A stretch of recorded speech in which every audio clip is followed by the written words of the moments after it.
Shalom, beloved viewers and subscribers. Welcome again to another presentation. If you are new to this ministry's channel, welcome. Thank you so much for viewing. We're always pleased when we are able to share with others in the Word of the Most High, as well as in the history of our people. We are always delighted to be able to share. We're the Nazarene of YaHUaH, and this presentation is on the reckoning of the year. May be a little lengthy, but I will try to condense it as much as possible. But we did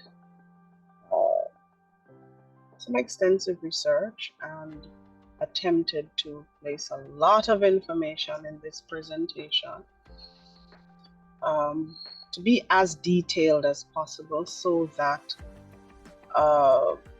persons may understand this picture. So we placed these dates up, and we know that while there are some who understand how we arrived at these dates, there are others who have questions, and that is okay. That's good. That is recommended. Anything that we see, as is our usual request, it's important for you to think, to ask questions, to research. And so we're okay with the questions surrounding these dates. We also placed these dates up, and as we go through the presentation, we will explain what all these mean and how we reckoned the year. Of course, we will be looking through scripture, not just in the 66 or among the 66 that they gave us, but also in the removed books, which were also found in the scrolls. We will also look at what those have to say to support our presentation. Line upon line, precept upon precept, here a little, there a little. So we will begin by going through two stories. We have seen over the years that we have been observing the Most High's feasts and the correct year in comparison to the Gregorian calendar. We've heard persons make particular statements, and one of these statements is that they are not able to observe the feast because they don't know when the year starts, or they don't know the times of the feasts. Or persons have been confusing them, and different statements, and we can understand how they came up with some of these statements. So we're going to get into our first story, taken from Bamadabar, or Numbers chapter 9, verses 1 to 14. And this story says, Now YaHUaH spoke to Moshe in the wilderness of Sinai, or Sinai as some know it, in the first month of the second year after they had come out of the land of Mitzrayim, or Egypt, saying, Let the children of Israel keep the Pasach at its appointed time. On the 14th yom of this Kadash, and Kadash means month, between the evenings, you shall keep it at its appointed time, according to all its instructions or laws and right rulings. You shall keep it. So Masha told the children of Yisrael that they should keep the Pasach. And they kept the Pasach on the 14th Yom of the first Kadash. Remember, Kadash means month. Between the evenings in the wilderness of Sinai. According to all that YaHUaH commanded Masha, so the children of Israel did. And by the way, for those who are wondering why we spelled Kadash like that, we invite you to watch our Learning Abrith series, the lesson that speaks to the calf, the cat, that may be written as CH or KH, and why you may see these spellings interchangeably. Okay, so we move to the other verses. So it says, now there were certain men who were defiled by a human corpse. So this appears to be like a burial or a funeral or something. So they could not keep the Pasach on that Yom. And they came before Masha and Aharun that Yom, and those men said to him, we became defiled by a human corpse. Why are we kept from presenting the offering of YaHUaH at this appointed time among the children of Yisrael? I love YaHUaH. I love Masha's response to them. In verse 8, Masha says, stand still, that I may hear what YaHUaH will command concerning you. Masha was given a particular instruction. Everyone was supposed to observe the feast at a particular time, an appointed time. But here is a unique situation where some people or some men were defiled. They could not observe the feast because they were defiled by handling a deceased body. And rather than rebuking them, like we see some persons in different assemblies doing when persons are unsure of whether or not they should do something, or maybe because they were away on a cruise at work. Some people work on the cruise ship, did not come back in time, etc. Various reasons.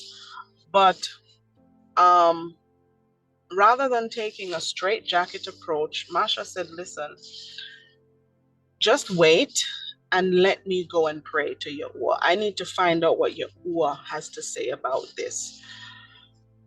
I'm not going to take a decision because it's YaHUaH's feast. And this is something we all need to remember. It is YaHUaH's feast, not our own. And so, Masha went and prayed. And YaHUaH responded. Verse 9 says, YaHUaH spoke to Masha, saying, speak to the children of Israel, saying, if any of you or your generations is unclean because of a corpse, or is far away on a journey, he may still keep YaHUaH's Pasach on the 14th Yom of the second Kadash, or month, between the evenings, they may keep it. They shall eat it with unleavened bread and bitter herbs. So YaHUaH gives an alternative. And as we go through, we will see how this still falls within the time frame or the season, the appointed season. YaHUaH gives a response. He says, okay, if you're unclean, so happens that you could not avoid it. Maybe someone for you passed away, had a funeral, whatever, or you were far away, you had to work very far, you were traveling, you did not get back in time. There is still hope of having the feast. So for those who say I cannot, because YaHUaH still gives us a way or shows us a way. So we encourage everyone, whenever you are faced with uncertainty and you need guidance with any matter concerning the year, or YaHUaH's feast, seek YaHUaH on that matter through his word and through prayer to him. Pray and study and research his word. Now here's another story. 2 Chronicles 30 verses. We're going to read a few verses. So we start with verses 1 to 4. This is with sovereign Hezekiah, or in the Abrith, YaHUaH.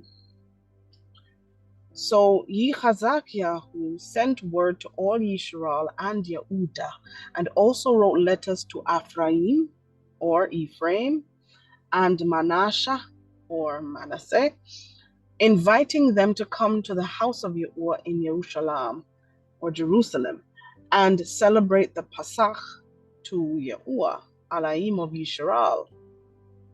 The sovereign and his officials and the whole assembly in Jerusalem decided to celebrate the Pasach in the second month. So we see the introduction of this chapter that YaHUaH was not the one who told them to go and do it. Based on what is said here, they decided on this. Let's see why they decided to do it in the second month. Verse 3 says they had not been able to celebrate it at the regular time because not enough Kanim, or priests, had dedicated themselves or separated themselves. And the people had not assembled in Jerusalem. So people were still on a journey, and the Kanim, or the priests of the Most High, were still not yet ready. They weren't cleansed. Verse 4 says the plan seemed right both to the sovereign and the whole assembly. Now, let's go down to verses 18 to 20. You can read the entire chapter in your time. You see where they observe the feast of Pasach on unleavened bread and so on for 7 Yumim. But something interesting happened. Verse 18 says, a multitude of the people, many from Ephraim and Manasseh, and Yishakar, and Zabulun, or Zebulun, had not purified themselves, yet they ate the Pasach, or Pasach, contrary to what is written. For YaHUaH prayed for them, saying, may YaHUaH, who is right, pardon everyone who prepares his heart to seek YaHUaH Aluah, Alaim of his fathers, though he is not clean, not according to the purification rules of the dedicated place. So YaHUaH heard YaHUaH and healed the people. So the people were not clean, not all of them at least. Some were not. But everyone decided to partake of the feast nonetheless. And the sovereign prayed to YaHUaH to have pardon on them because their heart was really in the right place. They really wanted to do this thing right, and they really wanted to honor YaHUaH. The scripture says YaHUaH heard this prayer and healed the people. Again, we see where there was not a straitjacket approach, where YaHUaH did not simply send them out or send them away. He prayed because the feast belongs to YaHUaH. YaHUaH could have said, send them away, send them out, but he healed the people. In fact, when you read this story, the people were so glad, so excited, that they kept what was supposed to be a feast across 7 Yumim, or 7 days. they decided to keep it for another 7 new moon.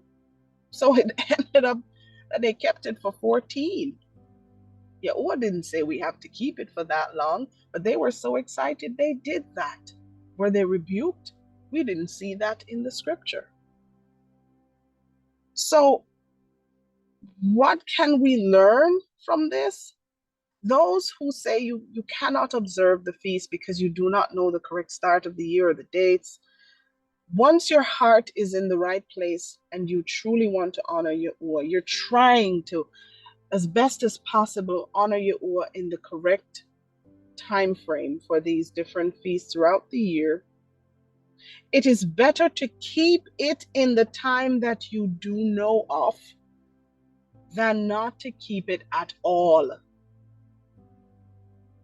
As you go along, do your research, because we're all still learning and growing in this walk. None of us have perfected the times, and we will see why as we go along in the presentation in scripture. We're all learning and growing and trying to honor the Most High YaHUaH. It's better to keep it than not at all. Some may say, well, I don't fully understand, so I'll go according to the Gregorian calendar. That decision must be prayerfully taken, and you have peace from YaHUaH knowing that you are trying to learn.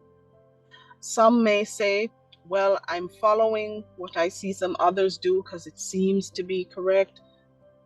If that is how you feel comfortable because you're not sure yet and you're still researching, it is better to keep it than not at all. What is important is that we ensure they're kept in the correct seasons. Let's continue. So a reminder, whenever we are faced with uncertainty and we need guidance with any matter concerning the year and YaHUaH's feast, we must seek YaHUaH on that matter through his word and through prayer. So we're going to get a little deeper in the presentation, but we're not asking you to agree or disagree with what we are presenting, but we do want you to think. We do want you to research.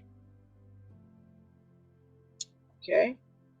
All esteem to YaHUaH. So what methods did we use to determine the dates that you saw on these pictures? Let's first look at the beginning. Okay? The times, we would see from the beginning that the times and the changing of seasons, as well as all appointed times throughout the year, are determined by 3 categories of lights, or what are known as luminaries: sun, moon, and stars. Some people only know the sun, some people only know the moon, some people only know stars, some only know 2 of the 3. But you find that there is confusion for some people in how all 3 are used as timepieces and guides throughout the year. We don't worship them. We don't worship the sun, we don't worship the moon, we don't worship stars, but they are used as timepieces. They're like the clocks in the firmament that are used, as we will see in this particular scripture, for various activities throughout the year. So let's read Bereshit, or Genesis 1, verses 14 to 18. And Elohim said, let there be ma'ul, or lights, in the rakia, or firmament of Shamim, or heaven, to badal, divide, distinguish, separate the yum, or the hot part, from the lila, or the night, and let them be 4. So these particular lights that are in the vault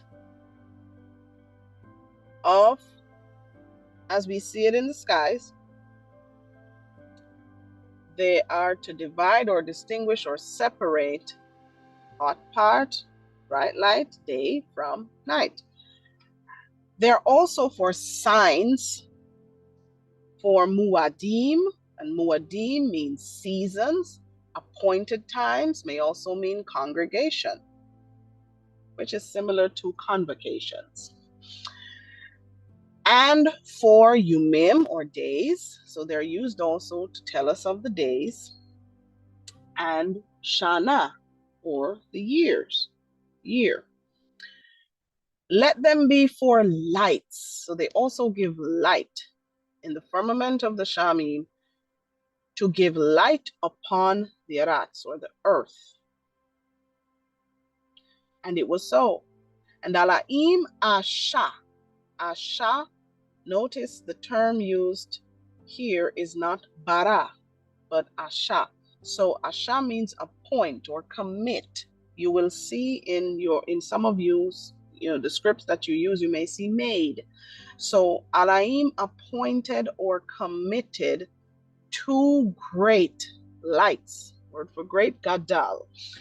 And he says Hagadal, or the greater light, the older, the mightier light, to rule the Yum. And Hakatan, the younger or lesser or least important light, to rule the Lila. He appointed or made the stars also. And Alaim Nathan, Nathan here means assigned or hang up or hung up, ordained or gave them in the firmament of the Shamim to give light upon the Arats, and to marshal or govern or rule over the Yam and the Lila, and to divide the light from the darkness. So a number of assignments are given. Therefore, seasons and appointed times, they are supposed to govern or rule over light time, or Yum, and night time, or Lila. We're told there is Hagadal, or an older or greater light. And we're told there is Hakatan, or a lesser or younger light. All right. Now in Jubileem, or Jubilees 2, verses 8 to 10, we are correlating here what was said in Barashit with what is said in Jubileem. It says, on the 4th Yom, he created the sun and the moon and the stars, 3 categories of lights, and appointed or assigned them, not just 1, not just 2, but them, all 3, in the firmament of Hashamayim, to give light upon all the Arats, and to govern or rule over the Yam and the Lila, and separate light from darkness. We're seeing this again. And Alaim appointed the sun to be a great sign, or Hagadal, the great light, or the older light, great sign on the Arats for Yumim, or days, and for Shabbatim. So he appointed the sun to be the lead in essence, or the older, or the greater of all the 3 categories. And it was for days. So it determines the days. It determines the Shabbatim, or the Shabbats, the months, the feasts, the years, the Shabbatim Shana, or Sabbath of years, for Jubilees, and for all seasons of the years. And it meaning the sun, separates the light from the darkness, and for prosperity, that all things may prosper which shoot and grow from the Arats, or from the earth. So the sun takes the lead in the timepiece, or the clock. And you can go and read this for yourselves. Okay? Here's something interesting. Shamut 12 verse 2 says, this month shall be for you. Who? The people of the Most High YaHUaH. At that time, he was speaking to Mashah to speak to the children of Yisrael. This month shall be for you, the beginning of months, and it shall be the first month of the year to you. So not all nations are being asked to observe this. So there's no need to get into a heavy debate with other nations or people of other nations who decide to observe a different reckoning of the year, who decide to go by Gregorian or decide to go by some other form of year or what man calls calendration. That's their business. YaHUaH says for his people, this is the beginning of the month and the beginning of the year. Beginning of months and the beginning of the year. For you. So this is for us. So no need to go out with a mic and speaker trying to convince every nation on earth to observe the year accordingly. YaHUaH did not say that. This was specifically assigned to his people. Okay? All right. So we continue. How do we know the season they were in? These are some questions that we've received or seen, so we're responding through the presentation. Let's go back to Shamut or Exodus 9, verses 31 to 32. It says, the barley and the flax were destroyed. Now, this was during the plagues of Mitzrayim or Egypt. And this is about the seventh plague where, YaHUaH rained down hail and destroyed a lot of crops. So we're told in verses 31, 32, the barley and the flax were destroyed. For the barley was, and this is where we get the word Abib, the barley was tender or green or young, and the word that is used in the Abrith is Abib. So the barley was Abib, and the flax was Gabal, or prolonged, or flowering, or bold. So it was shooting out flowers containing was young seeds. So in essence, it was not yet fully matured or ready, all of them. That's the barley. And that is what would have been used for bread. So we know that that happened in a few chapters earlier, that was the time they were in, where the barley was Abib. So it was destroyed because of the hail and the fire that YaHUaH caused to rain down on Egypt or Mitzrayim in the seventh plague. The barley, we're told, was in ear, or the Abrith word Abib, which shows that it was in season. Notice that the scripture also said that wheat was not destroyed because it was not grown up. So when you read through the chapter and you look at what was occurring at that time, wheat was not destroyed because wheat had not yet sprung up. So it was not yet the season for wheat, right? Let's learn a little about barley. According to heirloomorganics.com, barley is grown in a similar fashion to wheat. Some varieties are spring planted and some are fall planted. For spring barley, they are usually planted sometime in January. Barley ripens sooner than wheat. Spring planted barley ripens in about 60 to 70 days. So you can imagine if they are planted in pagan January, 60 to 70 days later would land it in March. So we know that that would be the springtime. And of course, that would not have been, those would not have been the names of the months. Okay.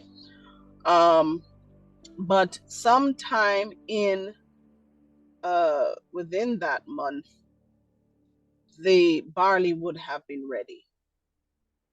Barley generally comes in air after winter, so we know this happens sometime in March in the northern parts of the earth or Arats, and in September for the southern parts of the Arats. So for those who are in the northern parts of the earth, you'll find that the seasons appear different from those in the southern parts of the earth. So in the United States of America, in July, August, thereabout would be summer. But in places such as parts of South Africa, that same time period is winter. So we can understand why some parts of the world observe the new year in September, pagan September, because the seasons appear in a different order, right? Let's learn a little bit about this season, spring. In YaHUaH or Enoch 82 verses 16 and 17, we learn about the first season. It says in the beginning of the year, and this is talking about the stars. So there's a lead star called Malchiel. It says it rises first and rules, who is named Tamaini, and the sun. And all the Yumim of his rule, whilst he bears rule, are 91 Yumim. So this entire season lasts 91 days. And these are the signs of the Yumim, or days, which are to be seen on the Arats in the Yumim of his rule. So during this particular season, that is now called spring, there is sweat and heat, and we can see this happening closer to the end of spring. Calms, all the trees bear fruit, leaves are produced on all the trees, the harvest of wheat and rose flowers. So flowers are coming up into bloom, and all the flowers which come forth in the field. But the trees of the winter season become withered. So winter, based on this, would have just ended. Okay, so we continue. In Shamut or Exodus 13 verse 10, we're told, YaHUaH says to his people, you shall therefore keep this ordinance in its season, from year to year. What season? We call it spring now. But this is the season when grains are young and fresh. The season of airing grain, or Abib. We're told, based on YaHUaH or Enoch, that spring spans 91 Yumim, or 91 days. Now, there's some people who may not follow or read books of the removed books, and that's your choice. But once these books were found in the scrolls, we, the Natsrim of YaHUaH, read them. It's important to read for knowledge. Why would they remove them? You know? So it spans 91 Yumim. You can understand why Pesach and Matzah could have also occurred in the second month, because it's still within the season. It would still be within the 91 Yumim. I hope we're following. All right. But the system also knows that the year is not as it was previously. Notice the following months reveal their Latin meanings. That should be meanings. So September, the word sept from septa is Latin for 7. That would have been the 7th month. October, with the word octo, Latin meaning 8th, just as we have octagons and so on, meaning 8th, would have been the 8th month. November or nova, Latin meaning 9th, so that would have been the 9th month. December from deca, just like we have decimal, decagon, meaning 10th. So that would have been the 10th month. So septa, octa, nova, deca, 7, 8, 9, 10. Now we see where the system has changed it to the 9th, 10th, 11th, 12th. Total confusion. The system knows as well. Since the scattered people across the Arats do not have the same times, so some people may be 3 hours ahead, 4 hours ahead, 12 hours ahead, or behind. How do you determine when is YaHUaH? It's another question. Well, we look at a few things. One, we want to determine what location are we using. Are we using where we are, or are we using somewhere else? We also want to determine when is the last yom of the year. Now, let me say this before. If we have no technology, say they shut everything down, and we are in particular locations across the earth, then the face of the earth, then we would have to, in essence, follow based on where we are. Okay? However, we looked at 2 locations, and let's look at something here. 3 scriptures. In YaHUaH or Ezekiel 5 verse 5, it says, this is what YaHUaH says. This is Jerusalem. I have placed her at the center of the nations with lands around her. So Jerusalem, according to this script, is the center of the nations. And this is in Tanakh. What about the removed books? In Jubilees or Jubilees 8 verse 19 says, and he knew that the Garden of Eden or Eden is the Kudash of Kudashim, and the dwelling of YaHUaH, and Mount Sinai, the center of the desert, and Mount Zion or Zion, the center of the navel of the earth. These 3 were created as dedicated places facing each other. So Mount Zion or Mount Zion is said to be the center and navel of the earth. What about the renewed covenant? Galatim or Galatians 4 verse 26 says, but Jerusalem is above is free, which is above is free, which is the mother of us all. So from these 3 scriptures, we can see where Jerusalem is the center of the earth.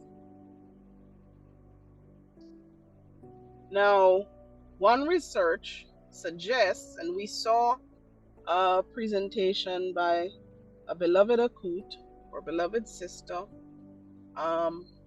who presented beautifully and very detailed on the true location of Jerusalem being somewhere in Kenya.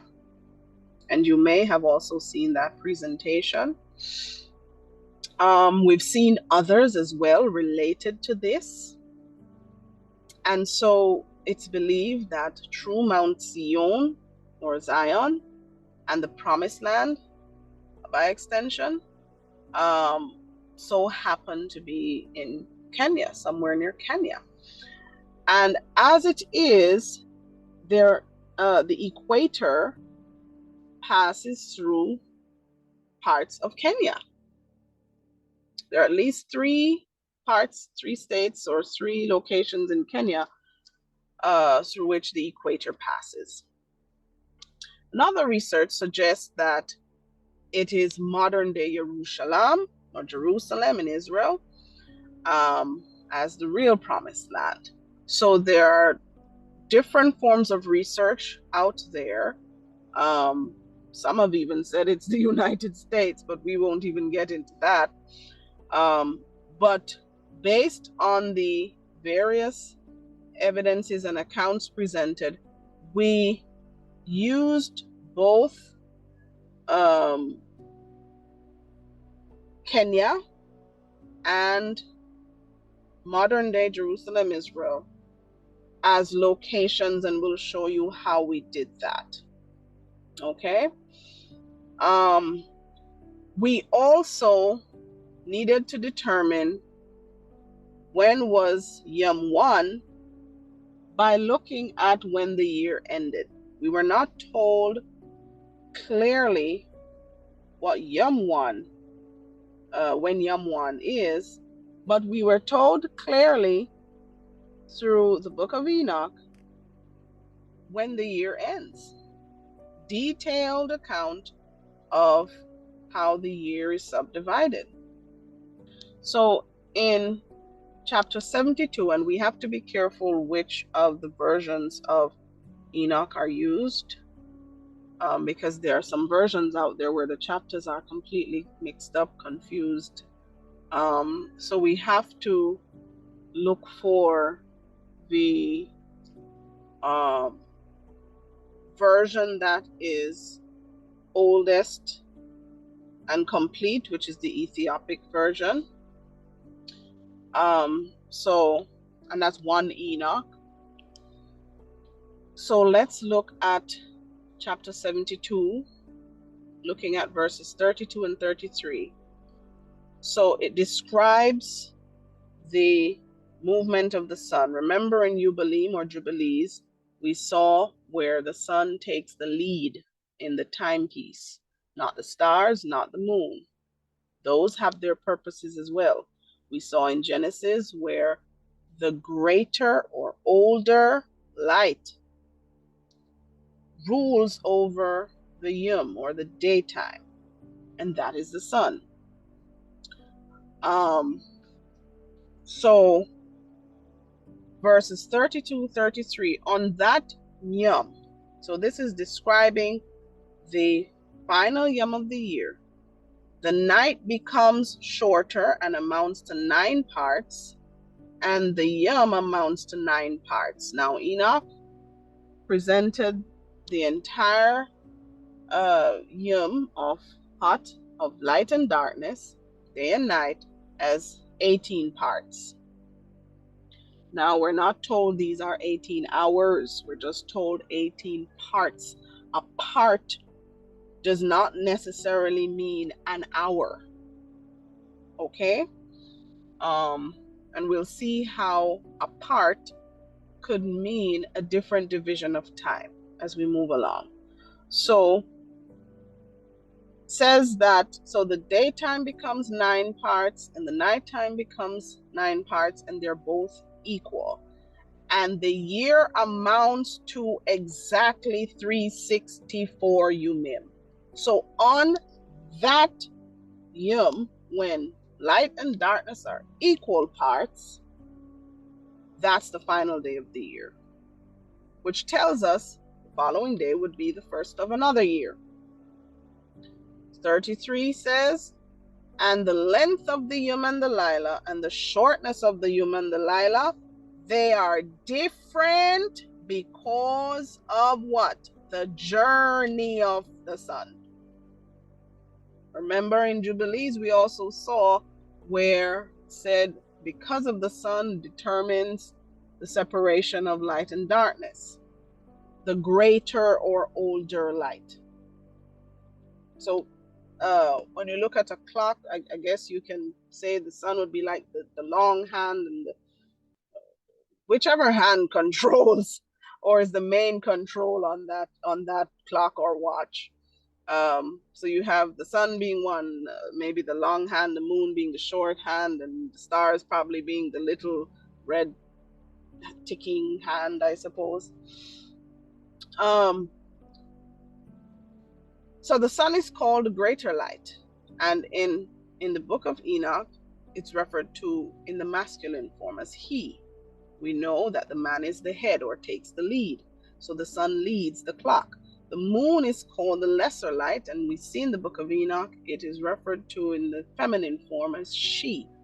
And so the moon appears in specific forms for various feasts, and it's also equal to the sun on the last yom of the year, as well as during what are coined as the equilux or equinox. Those terms are really man-made terms, but the moon is referred to as she, which symbolizes following the lead. So the moon is the one following, the sun is the one leading, and we also have the stars. Now the stars govern weather patterns and changing seasons, and we'll take a look at that in short order. So we looked at both countries, Kenya and modern day Jerusalem in Israel, to see if there was or were any days or a day or yom or yumim when both countries share similar equal yom and lila, or as what is called the equilux. Again, the terms equinox and equilux are man-made terms. They're not scriptural terms. We use them for the sake of those who understand those terms. We're told equal yom and lila. What are equinoxes and equiluxes? Well, when you do your research, you'll find that the equinox, or the term, means equal night, when day and night are supposedly or approximately at an equal length of 12 hours each. How did 12 hours come into play? How do we know about the 12 hours? Well, we see in scripture where YaHUaH says, aren't there 12 hours in a yom or a day? So, and we've seen it based on times each time we go through another yom or a day and a night. We see where there are 12 hours, 24 hours.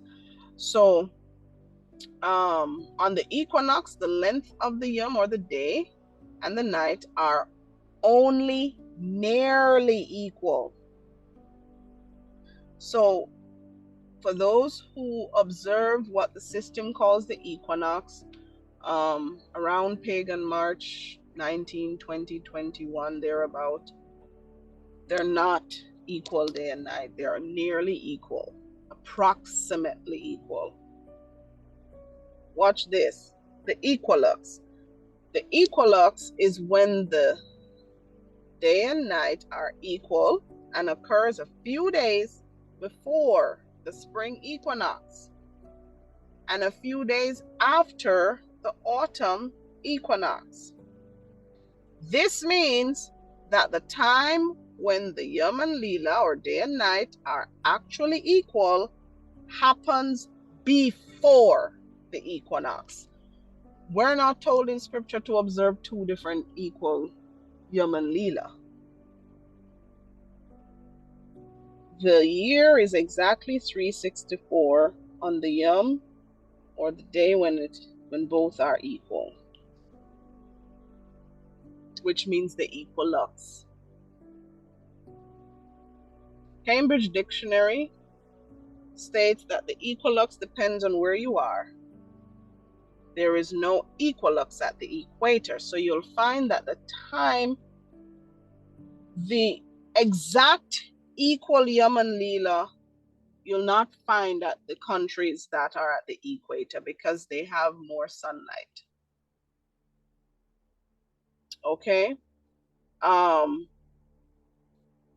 But we tried to look at both countries to see what dates do they both share that are equal day and equal night, or as close as possible. Okay. So again, the sun leads. Yum and Leela together are 18 parts according to Enoch. Now, the day is said to be 24 hours, day and night, 24 hours. When you divide that by 18 parts, you find that a part may have been approximately 1 hour 33 minutes. You get 1.3333, and there's a whole lot of threes going on. So it's approximately 1 hour 33 minutes. So you can see a part would not be an hour. Okay, let's continue. So this is timeanddate.com.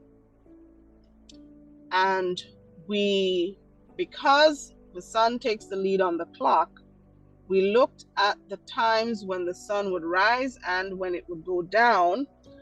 And if we saw where at the point of its rising and it's going down, it equaled 12 hours, we know automatically 12 hours would be for the night. And that would be 364. We know it's sometime in March, it's spring, based on what we have been presenting so far. And for those who are in the southern part of the Arats, that may be sometime in September for you, but we are in the northern parts. In any event, we looked at both countries to see if there were any shared dates. So this one is Jerusalem, Israel, and we started this process last year, 2023. Prior to that, we tried different things. We observed the moon, we observed the Gregorian, we looked at when the system said it was the equinox of the 20th or 21st. We tried different ways and forms, but we could not reconcile a lot of that which scripture said was required. For example, in following the moon, it was very difficult to reconcile YaHUaH, or days when the moon did not show up at all, sometimes 1 or 2 days for the month. And you find others who did it could not say what scripture said should be done on those YaHUaH either. When it was time to count for the Feast of Weeks, it was difficult to reconcile the 7 Shabbatim, 50 YaHUaH. Okay, so we went and dug a little more in scripture, and this is how you see us doing this presentation now. So let's look at this little presentation, see if I can. So this is timeanddate.com, looking at Jerusalem's time. And this was for last year, so we selected the month March, and we selected the year 2023. This was last year. And now it's going to show us. So of course, when you look here, you see it's March 2023 for Jerusalem. Okay? All right. We're looking at these 3 columns: sunrise, sundown, and the length of the day. Okay? We look here first to see where we see 12 hours, or a time that is the closest to 12 hours of all of these. Okay? All right, let's continue. So it's scrolling down.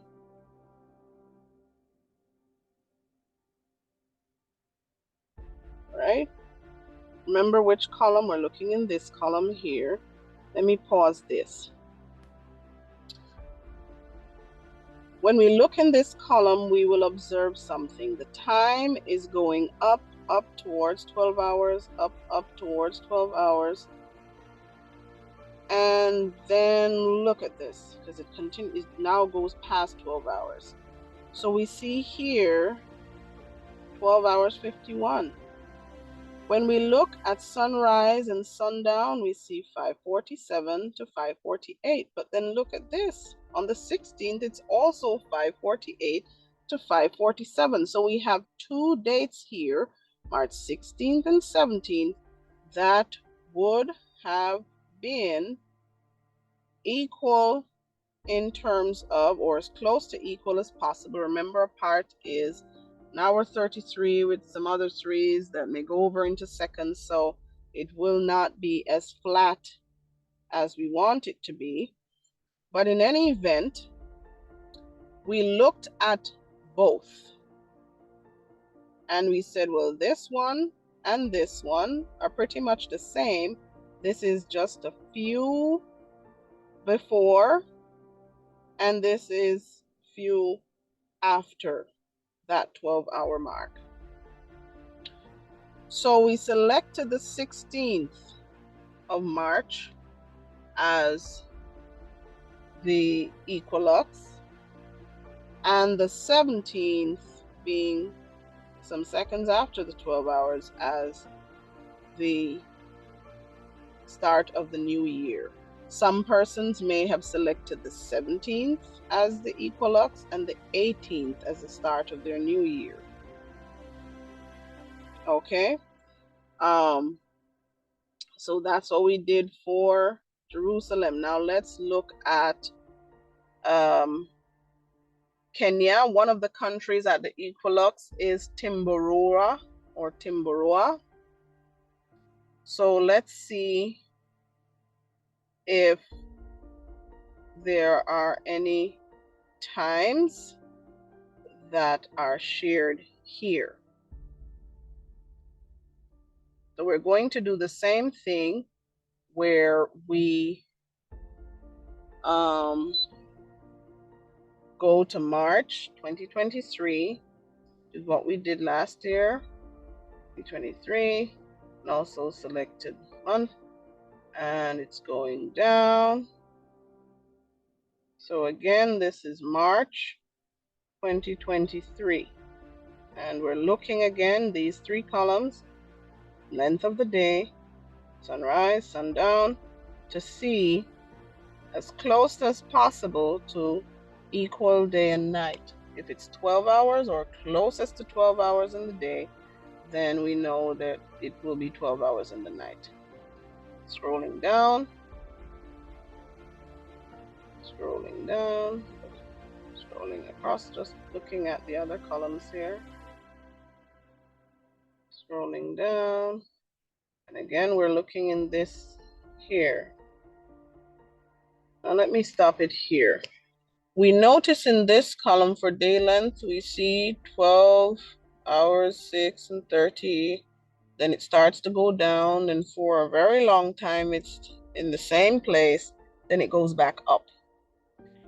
So, of course, we look over here now at sunrise and sundown. We see we're from the 9th of March to the 19th of March. Remember, this is at the equator, and there is no real equinox where it's going to be exactly 12 hours. But we're looking for what is as close as possible. And we see where the 9th to the 19th would have been the same.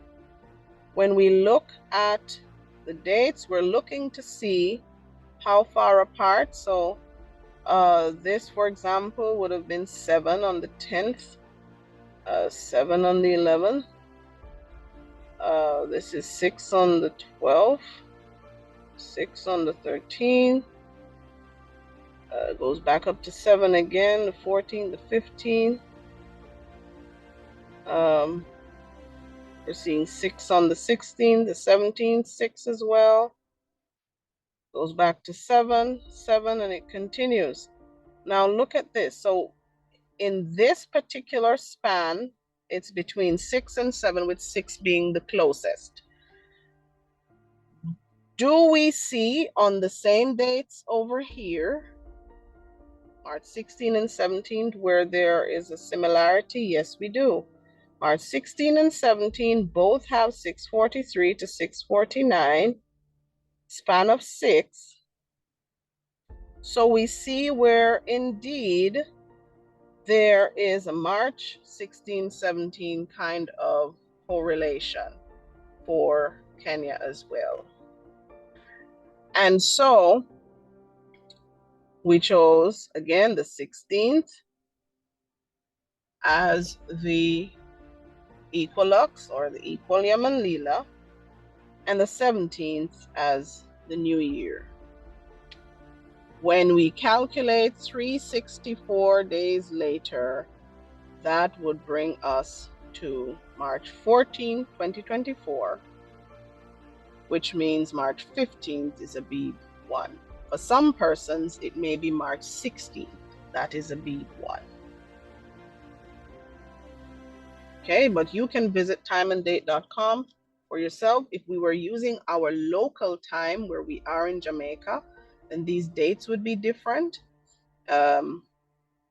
The Abib in Jamaica would actually fall around March 14th or March 13th of this year. That is coming up. All right. How many months are in the year is another question that we see. So in Enoch, he describes 6 gates in the east and 6 gates in the west through which all these luminaries, sun, moon, stars, go in and out of. And they appear, in essence, 12 times for the year. 12 times for the year, right? For each of these Yumim. Let's look at the breakdown. So it appears in the 4th gate first for 30 Yumim or 30 days for the first month. And the days are 10 parts, nights are 8 parts, so the days are longer. The 5th gate, it appears for 30 days.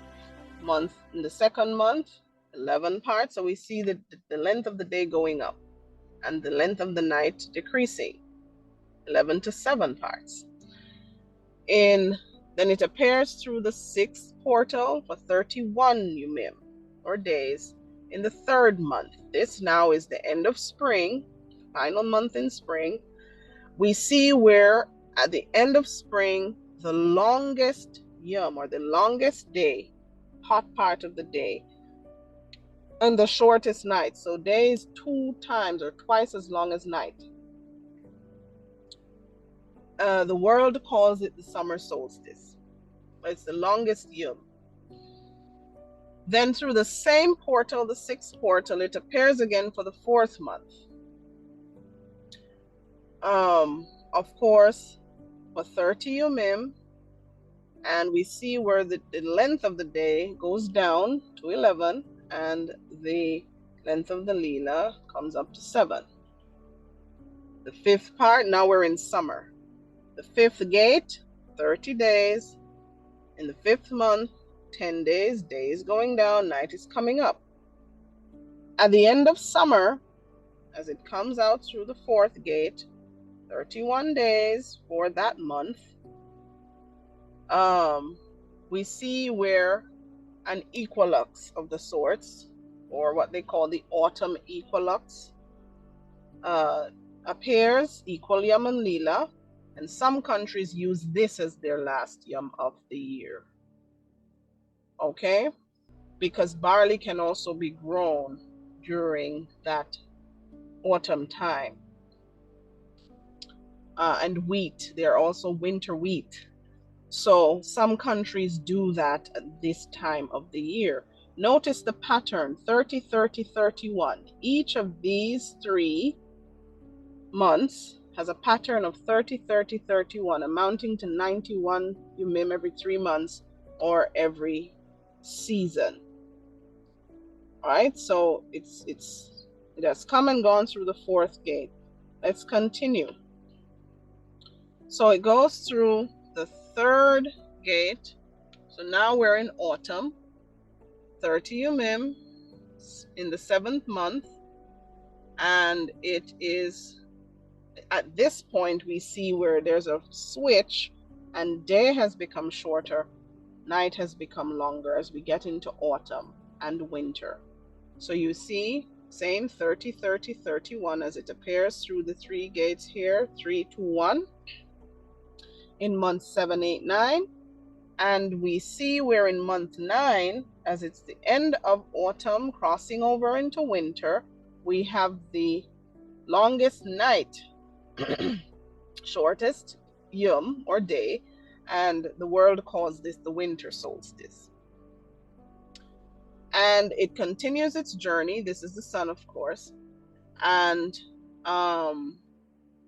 going back through gates 1, 2, 3. Remember, it started in gate 4.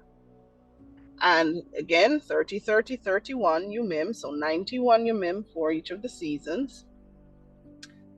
And as it goes through in the 12th month, on the final Yom of this month, 9 parts Yom, 9 parts Lila or Lila. This is what is referred to as a spring equilux, and it is the last Yom of the year. All right, see that? Okay. So far we're seeing where there are 12 months. We've heard persons talking about 13 months following a lunar cycle or with the moon leading. Scripture so far has not called the moon the greater light or the older light. Neither have we seen where the moon takes the lead on the reckoning of the year, but it is part of the timepiece. So it flows in a particular order following the sun, as well as the order of the stars that would take on their roles. In 1 Chronicles 27, verses 1 to 15, we see where Sovereign Dawood or David would have assigned 12 captains or 12 heads over particular roles. But in verse 1, we're told the children of Yisrael, according to their number, the heads of fathers' houses, the captains of thousands and hundreds and their officers, served the sovereign in every matter of the military divisions. These divisions came in and went out month by month throughout all, not some, but throughout all the months of the year. So the months, so all the months of the year, each division having 24,000. Okay, so David assigned a head month by month throughout all the months of the year, all the months of the year, not some, and these were 12 heads. Now in 1 Kings chapter 4 verse 7, we see where Sovereign Shaluma or Solomon placed 12 governors over the districts of Yisrael, who gathered food for their districts for the sovereign and his family. Each governor was responsible for bringing food to the sovereign 1 month of the year. So 12 governors assigned a month. That's 12 months. Now let's look at Revelation 22 verses 1 to 2.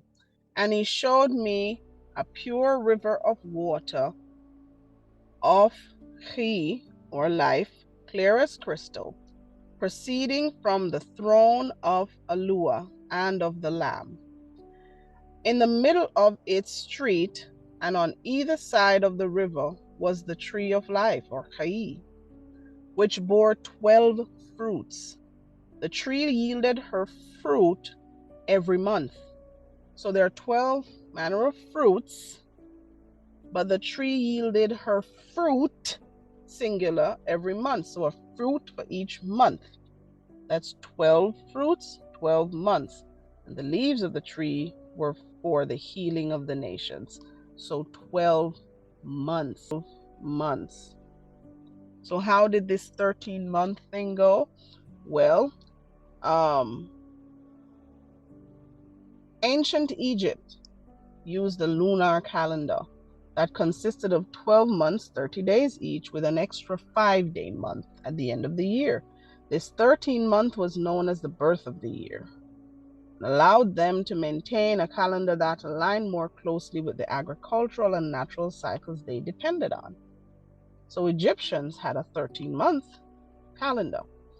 The Jewish communities, that's the modern Jewish communities, they also used a lunar calendar, which incorporates a 13th month that they call Adar 2. And it's added 7 times in a 19-year cycle to ensure that the religious holidays, they call it, coincide with the correct seasons. And this is, of course, according to those resources that you see, those sources below. So this was not a practice. Adding a 13th month is not something that is scripturally sound. It was a cultural practice that was adopted by other cultures as well. What about the scripture that says from one new moon to the next? That's YaHUaH 66 verse 23. Remember, the word for month is Kudash. And Rash speaks to the head of. Rash Kodash speaks to head of month. But it was incorrectly translated as new moon. So because the word moon appears there, that's how some persons ended up looking at the moon. The word for moon is actually YaRach, not Kodash. And we see where the moon is part of the timepiece, as it appears in particular feast times, in particular forms, and it also does the journey with the sun on particular Yumim. You find that it governs the night. So remember the equal Yum equal Lila sort of thing. And as the seasons are changing, there's also the various appearances, but it is not the lead. Now, if we look at Jubilees chapter 6, verses 23, 29, 32, 34, 36, let's look quickly at these. Verse 23 says, on the head of the month, or Rosh Kodash, which is called new moon, these are the 4 new moons that we're encouraged, or heads of months that we are encouraged to observe. It's not every month. There are 4. The 1st month, the 4th month, the 7th month, the 10th month. And these are the days or Yumim of remembrance and the Yumim of the seasons in the 4 divisions of the year. These are written and established as a testimony forever. 29. And they placed them on the tablets of the Shamaim. Each had 13 weeks from one to another. Their memorial was passed from the 1st to the 2nd. We talk about new moon to new moon as the translators have it. But it's actually from one head of the month to another head of the month. These were talking about the changing seasons. So from the 1st to the 2nd, from the 2nd to the 3rd, from the 3rd to the 4th. Let's continue. Command the children of Israel that they observe the years according to this reckoning. 364 Yumim. This will constitute a complete year. No more, no less. The moon would cause it to be 354. Science shows that too. And if we follow the Gregorian solar only year, you get 365 and a little bit over. We're told it must be 364. So it's not only sun, it's not only moon, it's not only stars. And they will not disturb its time from its Yumim and from its feasts, for everything will fall out in them according to their testimony. They will not leave out any Yum nor disturb any feast. All the children of Israel will forget. Verse 34, will forget and will not find the path of the years. Will forget. It says, and will forget the Rosh Chodesh, or the heads of months, or as you will see, new moons, and the seasons or appointed times, that's Muadim, and Shabbatim or Shabbats, and they will go wrong as to all the order of the years. Verse 36, for there will be those who will assuredly make observations of the moon, how it disturbs the seasons and comes in from year to year 10 Yumim too soon, or 10 days too soon. So that would land 354, and this is why they had to add a 13th month. But that's not scriptural. We don't see scripture clearly saying that is what had to be done. All right? So we have the 4 Rosh Kudashim, or Kadashim. So Abib 1 is the first one, the head of the first month, and the head of the 4th month, and the head of the 7th month, and the head of the 10th month. And these are the times of remembrance. We will see in scripture tells us we come before the Most High in convocation, worshiping the Most High YaHUaH on these Yumim as well. Some persons do not observe these times, and YaHUaH did say that some will forget these particular times. Okay, what about the stars? Now remember, we indicated that the stars are used to determine weather patterns and the 4 seasons of the year. How do we know that? Let's look at this example.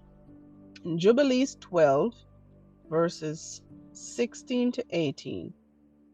And in the 6th week, and of course, a week here was describing groups of 7 years. Okay, groups of 7 years. And it says, in the 5th year thereof, in the 5th year of this group of 7 years, Abraham sat up throughout the night on the head of the 7th month to observe the stars from evening to morning. What was he observing? The stars. Why? In order to see what would be the character of the year with regard to the rains. It's weather patterns. He also, as he was alone, he sat and observed. And a word came into his heart saying, all the signs of the stars, the signs of the moon, the signs of the sun are all in the hand of YaHUaH. Why do you search them out?